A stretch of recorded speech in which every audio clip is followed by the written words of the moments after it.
पाठ पूजा चैनल में आज हम श्रीमद् भागवत गीता का दूसरा अध्याय सुनेंगे। पितृपक्ष के दौरान पितरों के आत्मा की शांति के लिए श्रद्धालु कई महत्वपूर्ण कर्म करते हैं, जिनमें श्राद्ध, तर्पण और पिंडदान प्रमुख होते हैं। सर्दियों से चली आ रही इस महत्वपूर्ण परंपरा के अनुसार पितृपक्ष के दौरान भगवत कथा सुनना या पढ़ना बेहद शुभ माना गया है। पितरों का आशीर्वाद हमारे जीवन को सुगम और मंगलमय बनाता है और इस पवित्र समय में भगवत कथा का श्रवण करना अत्यंत फलदायी होता है, जिससे पूरे परिवार की सुख, समृद्धि और मानसिक शांति प्राप्त होती है। हमारी पिछली वीडियो में आपने भगवत गीता के पहले अध्याय को बड़े ध्यान और प्रेम से सुना। उसे इतना पसंद करने के लिए आपका धन्यवाद।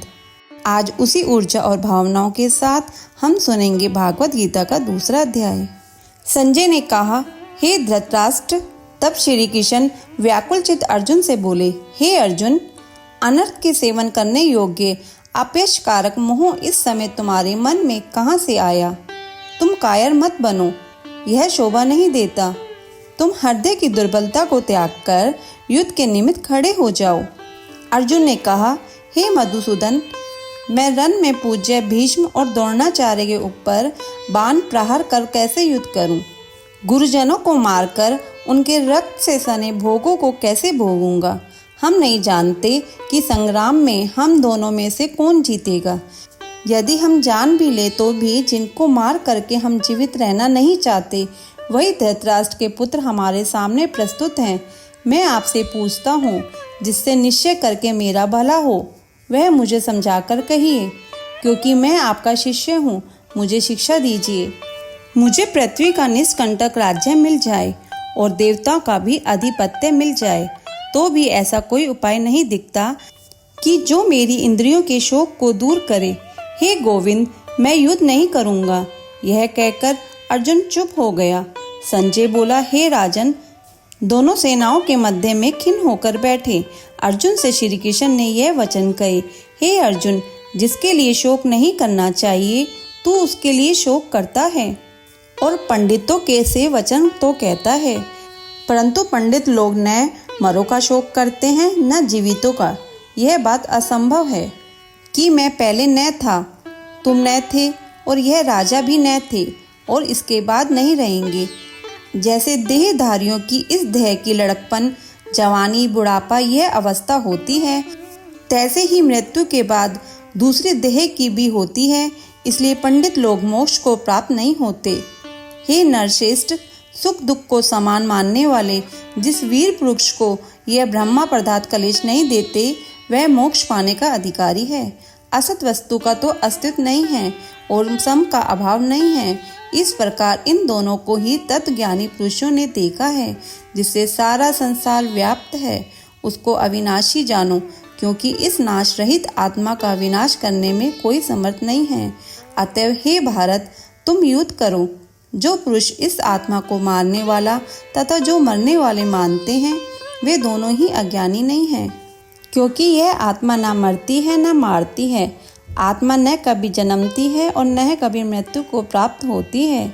नष्ट होने पर भी वह नाश को प्राप्त नहीं होती। जो पुरुष इस आत्मा को नित्य, अविनाशी, निर्विकार और अजन्मा जानता है, वह किसको घात करावेगा और किसको मारेगा। जिस प्रकार मनुष्य पुराने वस्त्र को फेंक कर नए वस्त्र ग्रहण करता है, उसी प्रकार आत्मा पुरानी देह छोड़कर नई देह धारण कर लेती है। आत्मा को शास्त्र नहीं काट सकते, अग्नि नहीं जला सकती, जल भिगो नहीं सकता। यह अविनाशी, सर्वव्यापी, स्थिर, अचल और सनातन है। यह इंद्रियों से जानी नहीं जा सकती। यह कल्पना से भी परे है। इसलिए ऐसा जानते हुए तुम्हें शोक करना उचित नहीं है। हे माँ भाव, यदि तुम इस आत्मा को नित्य जन्म लेने और नित्य मरने वाली मानते हो तो तुमको शोक नहीं करना चाहिए, क्योंकि जो जन्मा है उसकी मृत्यु और जिसकी मृत्यु हुई है उसका जन्म निश्चय है। अतएव जो बात अनिवार्य है उसके लिए सोच करना व्यर्थ है।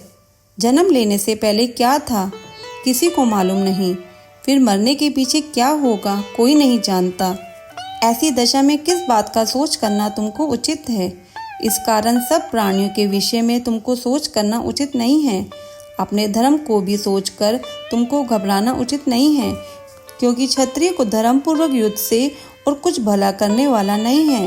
हे पार्थ, बिना इच्छा किए स्वर्ग का द्वार रूप यह युद्ध तुमको स्वतः प्राप्त हुआ है।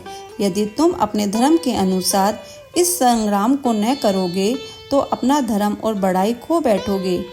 सब लोग सदा तुम्हारी अपकीर्ति करेंगे और प्रतिष्ठा वाले पुरुषों के लिए अपयश का होना मृत्यु से भी बढ़कर है।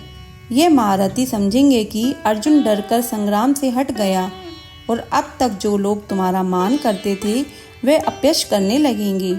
शत्रु लोग तुम्हारे पराक्रम की निंदा करते हुए अनेक प्रकार के दुर्वचन कहें। इससे बढ़कर दुख तुमको और क्या होगा। यदि तुम युद्ध में नष्ट हो गए तो स्वर्ग को सुख भोगोगे और जीतने पर पृथ्वी तल पर राज्य करोगे। इसलिए युद्ध के निमित्त दृढ़ प्रतीक होकर खड़े हो जाओ। सुख दुख, लाभ हानि, जय पराजय इनको समान समझकर लड़ने के लिए तैयार हो। ऐसा करने से तुम पाप को प्राप्त नहीं होगे। हे पार्थ, यह ज्ञानोपदेश ज्ञान योग के विषय में तुमसे कहा गया। अब निष्काम कर्म योग के विषय में सुन।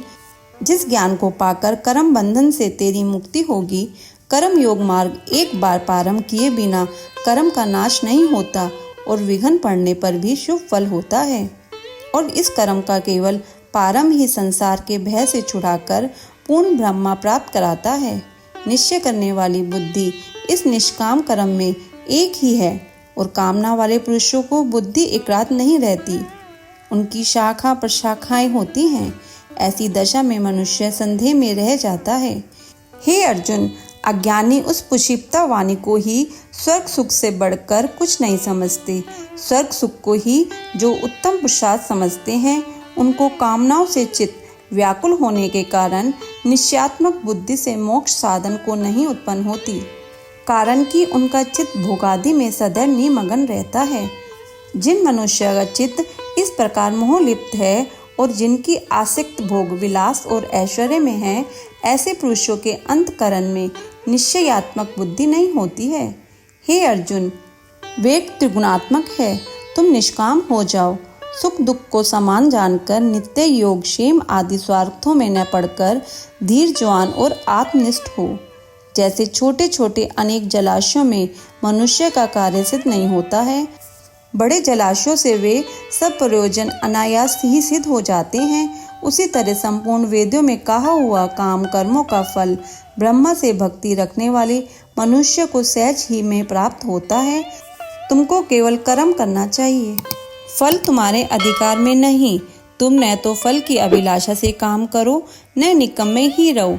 फल की आशा त्याग कर कार्य की सफलता को समान मानकर तुम योगस्थ होकर कर्म करो।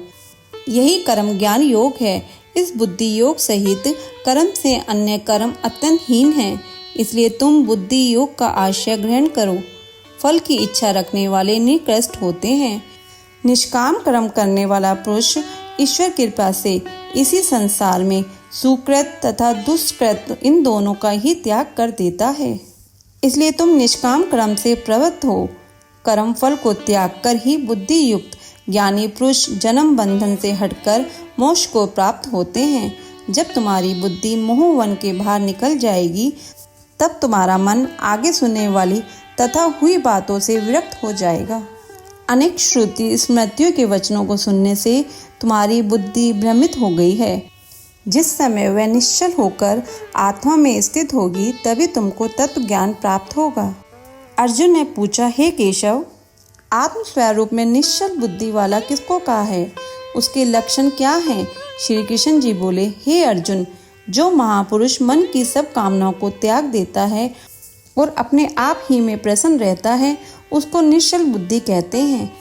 दुख में किसके मन को खेद नहीं होता और सुख में किसको आक्षेप नहीं होती, और प्रीति भय क्रोध जिसके जाते रहते हैं, वह महात्मा स्तर बुद्धि वाला मुनि कहलाता है।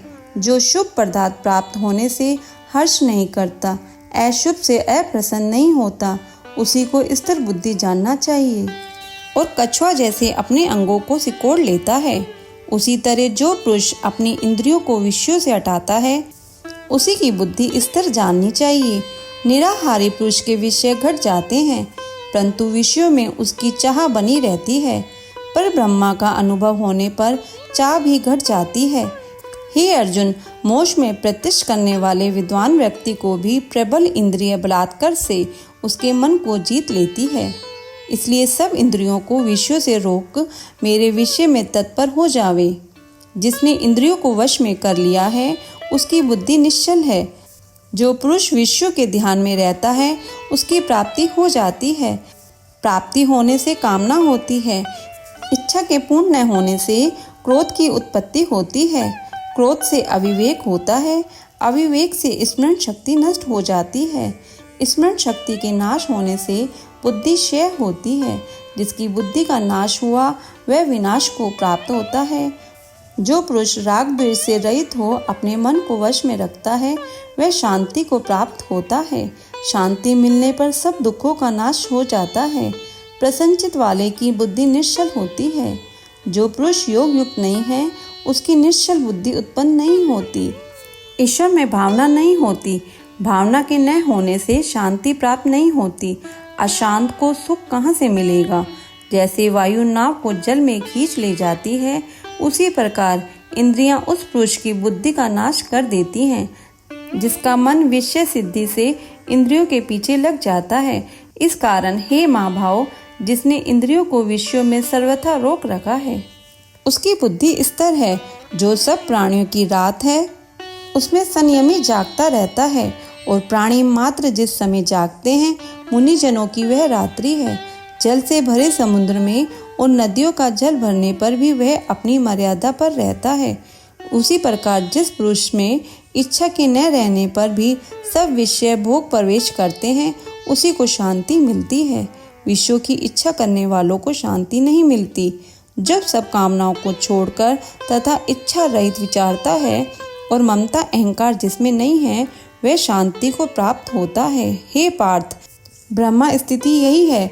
ऐसी स्थिति मिल जाने पर प्राणी फिर मोह में नहीं फंसता और अंत समय में निर्वाण ब्रह्मा को प्राप्त होता है। अगर आपको श्रीमद् भागवत गीता का दूसरा अध्याय सुनना अच्छा लगा हो तो इसे लाइक करके शेयर करें। चैनल पर नए हैं तो सब्सक्राइब करें। भगवत गीता की सभी वीडियो को एक साथ देखने के लिए ऊपर दिए गए आई बटन पर क्लिक करें।